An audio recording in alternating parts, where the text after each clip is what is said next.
Hola, soy María José y el día de hoy vengo a subir mi primer video a Substack. También resubo esto porque eso es para un curso de FIGRI de Ciencias Políticas. Bueno, el Manifiesto Comunista, o también llamado el Manifiesto del Partido Comunista, fue un texto escrito tanto por Carlos Marx como por Friedrich Engels en 1847 y este fue subido en 1848 en Bruselas, Bélgica. Recordemos que en ese momento Marx se encontraba exiliado. También se considera que esta es una obra fundamental para la historia política de Occidente y considerada una de las más influyentes junto al Capital, obra también de Carlos Marx. ¿Quién fue Carlos Marx? Marx fue un sociólogo, economista, filósofo, periodista, militante político comunista de origen prusiano que hoy en día diríamos alemán. Considerado uno de los padres de la ciencia social moderna junto a Durkheim y Max Weber. Este manifiesto combina reflexiones tanto políticas como históricas y filosóficas. A veces por su tono retórico me hace acordar un poco al de Nietzsche. Marx usa un estilo casi aforístico, o sea, tiene frases cortas,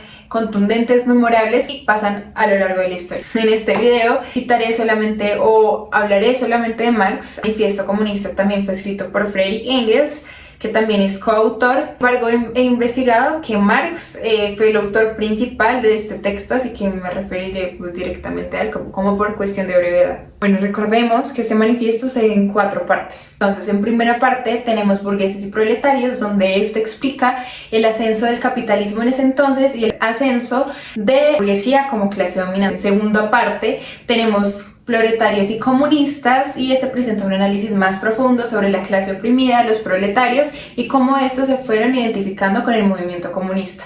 Por tercera parte tenemos literatura socialista y comunista y en este critica y mira, digamos que ciertas diferencias entre otras corrientes filosóficas en ese entonces. Y como cuarta parte tenemos la posición de los comunistas ante distintos partidos en esa época. Bueno, quisiera empezar con una idea fundamental del libro, que es la lucha de clases como motor de la historia. Marx nos recuerda que en todas las sociedades siempre ha existido una división entre quienes tienen el poder y quienes no lo tienen. Quienes están sometidos, quienes someten, dónde están los dominados, dónde están los oprimidos.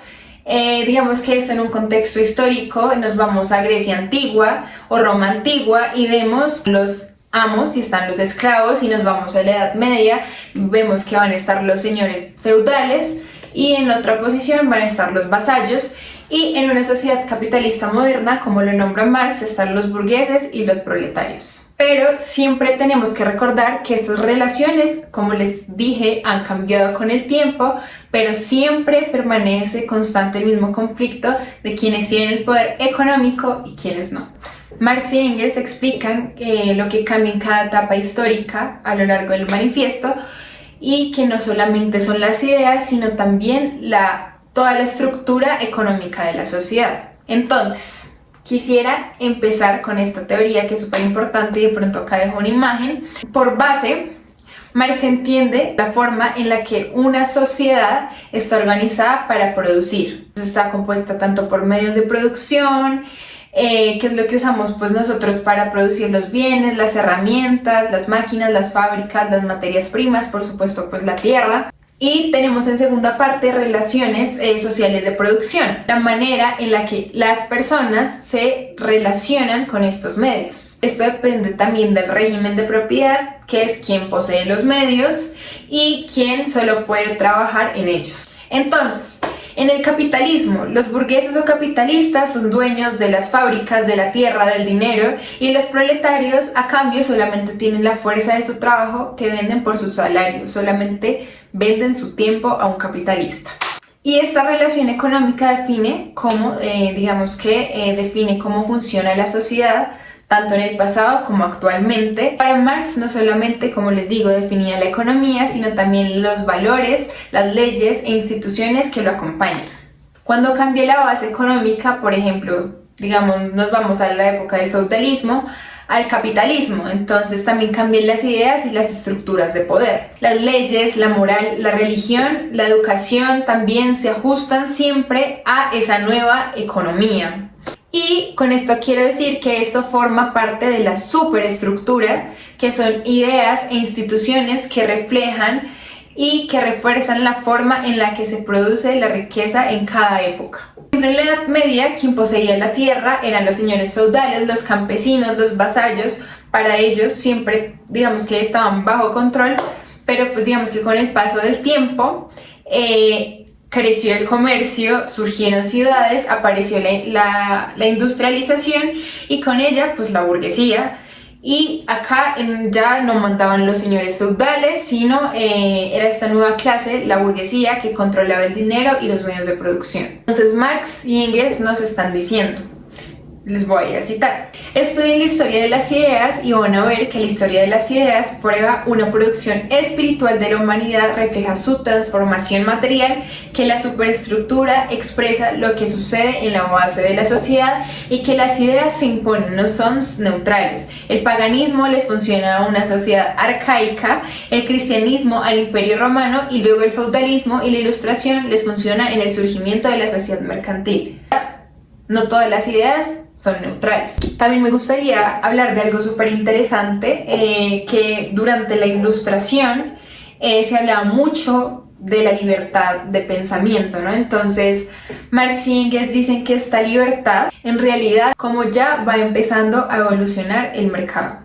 Después, con la expansión del comercio, las ciudades empezaron a crecer. Apareció la industria y después la burguesía como clase dominante. Acá, muy importante, lo que antes era local se volvió global. La globalización, chicos. Si lo vemos hoy en día, eso es súper común. Digamos que en ese entonces, ese tipo de pensamiento era un poco radical. Bueno, y acá viene algo que Marx y Engels reconocen. La burguesía fue revolucionaria en su momento porque logró romper con un montón de estructuras que venían del feudalismo. O sea, ya no era que nacías y ya tu destino estaba definido, como el vasallo o el campesino. El capitalismo, aunque también impone cadenas, primero tuvo que romper otras. También permite el crecimiento de la economía, la tecnología, los intercambios globales. Pero, ojo, también digamos que con el tiempo se empezaron a reemplazar también los vínculos humanos por relaciones económicas hoy en día. Entonces todo se volvió cuestión de intereses, de dinero. Eso también trajo un montón de desigualdad. Y acá les quiero leer un pedacito del Manifiesto Comunista que para mí fue muy fuerte, pero pues también siento que revelador para esa época. La burguesía ha desempeñado en el transcurso de la historia un papel verdaderamente revolucionario donde quiera que ha llegado al poder. Ha roto sin compasión los lazos feudales, patriarcales e idílicos y no ha dejado entre hombres otro vínculo que el interés frío y pago al contado. Ha ahogado el fervor religioso, el entusiasmo caballeresco y la ternura pequeño burguesa en las aguas heladas del cálculo egoísta. Pues yo alcanzo a intuir que, digamos, en esta parte Marx no estaba, digamos, que criticando, sino siento que también como elogiando. Sí, como les digo, siento que es como una clase de admiración, conoce todo lo que el sistema capitalista ha logrado. No sé qué opinan de eso, pero lo sentí así. Pues también al mismo tiempo esto nos deja pensando, tal vez el progreso realmente vale la pena si todo empieza a girar en torno alrededor del dinero, del interés, la actualidad, de lo que se puede vender, porque pues sí, se rompieron muchas cadenas del pasado, como les digo. El capitalismo, digamos que se llevó al feudalismo en un momento, pero también aparecieron, digamos que otras nuevas, ¿no? Entonces mucha desigualdad social. Entonces para mí siento que esto no se trata de idealizar el pasado, ni tampoco para glorificar el capitalismo como si fuera perfecto, ¿no? O sea, el capitalismo no se queda siempre quieto, como lo dicen Marx y Engels. Digamos que este sí está en constante evolución, busca siempre tanto nuevos mercados, y esto no es solo de hoy, esto viene desde antes. Pero Marx y Engels, como les digo, ya lo estaban prediciendo desde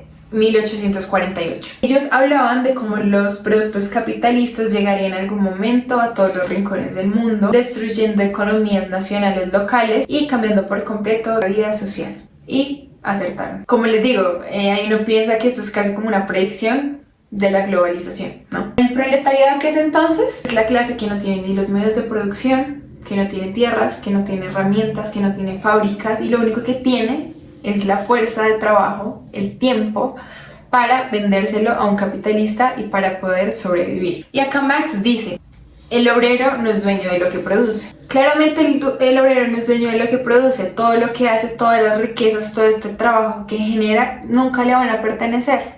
Siempre le van a pertenecer al capitalista. Le paga solamente, digamos que lo mínimo necesario para vivir, pero pues debe seguir trabajando. Los comunistas no quieren quitarle la propiedad a todos, quieren abolir la propiedad capitalista, porque esta forma de propiedad es la que permite que una minoría se queden con lo que muchos producen, los asalariados. Como dice Marx, el obrero no tiene propiedad alguna. Su relación con el capital no es más que el trabajo del asalariado. A los comunistas muchas veces se les acusa de querer abolir, de querer destruir la patria, como si quisieran que la gente, digamos, que dejara de amar a su país, y de hecho eso también lo dicen Marx y Engels, donde responden algo muy distinto. Quiero citar textualmente, que es que los trabajadores no tienen patria. Los trabajadores son explotados en todas partes, no importa si estás en Francia, si estás en Colombia, si estás en China, condiciones de desigualdad se repiten siempre. Eso termina con una frase que se volvió célebre: proletarios de todos los países unidos. Lo que propone el manifiesto comunista propone que debemos quitarle el capital a la burguesía y centralizar los medios de producción a manos del Estado, y no a cualquier Estado, un Estado que en teoría represente a toda una sociedad y no solamente una clase como normalmente lo es. La idea no es destruir la riqueza que está generada por el capitalismo, sino que sea colectiva, socializarla. No quería que todos fuéramos pobres, como muchos dicen, sino todo lo contrario, aprovechar el desarrollo, digamos que ya capitalista, pero distribuir la riqueza de forma muchísimo más justa. Marx decía que el trabajo acumulado, es decir, lo que la humanidad ha aprendido, toda la técnica, toda la ciencia, toda esta producción, debería usarse para la vida de todos, no para enriquecer solamente una minoría asalariada. Por eso Marx y Engels imaginaron una sociedad sin dominadores ni dominados. Una sociedad donde el trabajo no sea para enriquecer a unos pocos, sino para beneficiar a toda una comunidad, donde las diferencias de clases desaparezcan y las personas no tengan que vender sus tiempos solamente para sobrevivir. Claro, uno podría preguntarse si estas ideas eran tan prometedoras, ¿por qué no funcionaron? Porque vivimos en un sistema que sigue siendo capitalista, desigual y muchas veces siempre injusto.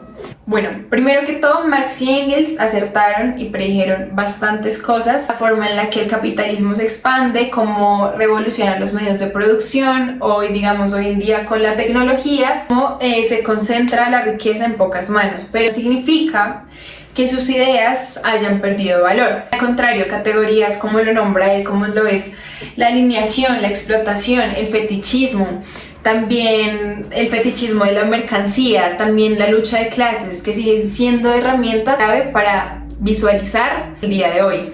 Y me gustaría hablar de una que él la nombra, que es la plusvalía, y esto es la diferencia entre lo que produce un trabajador y lo que le pagan. No ha sido coherente, ni equitativo, ni justo. Esta diferencia se la queda el capitalista como ganancia. Aunque no vivamos en una sociedad comunista actualmente como lo es Colombia, entender que estas ideas también nos ayudan a pensar críticamente el presente, a hacer un cambio.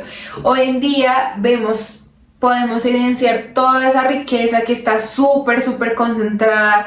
O sea, hay muchas empresas que no solamente manejan plata, sino también nuestra atención, sí, nuestra información, como es hoy en día las redes sociales. Y siento yo que aunque la gente dice que eso es de la época pasada, hay nuevas formas de explotación que son, digamos que en parte camufladas, que son mucho más sutiles, entre comillas. Por eso llegamos a pensar esto, que igual siguen estando ahí, que no es como que el comunismo resuelva esto tan fácil. Cuando estas ideas se aplicaron, democracia, crítica, también era desigualdad. Pero a pesar de todo esto, siento que el manifiesto comunista sigue teniendo un valor muy grande, porque nos hace pensar más allá, reflexionar, nos hace cuestionarnos el mundo en que hoy vivimos, el país en el que hoy vivimos. Momentos como este, crisis climática, social, desigualdad extrema, polarización política, creo que vale la pena volver a leer el manifiesto comunista o leer el Manifiesto Comunista, de pronto